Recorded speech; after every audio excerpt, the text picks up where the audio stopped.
IFM News. IFM News. IFM News. Lokal. Patya ni ASEC Jervy James Gomari, Commissioner at Large iti National Youth Commission, ang Napateg, adumalan dagiti Agtutubo iti Resiliency Training.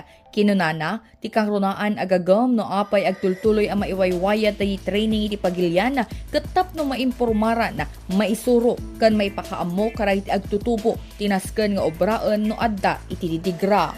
As you have seen, no, yung mga earthquake sa Mindanao, diba? So, it's very important, no, that the youth matutunan, no, maamwal ka, no, alat obrain dan kasjay nga panpanawin ang digitila. So, for Ilocos Norte, for example, paano din napipinsa nga bagyo, di napasaran na yun, ket at the end of the day, amo din iti Agtutubo to obrain na.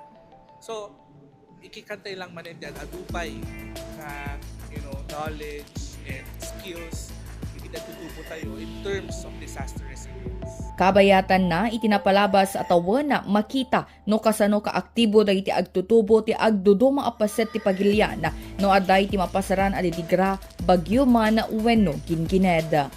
Para iti IFM News, Idol Bernadette Toledo, Tatak, IFM. IFM News. IFM News. IFM News. Lokal.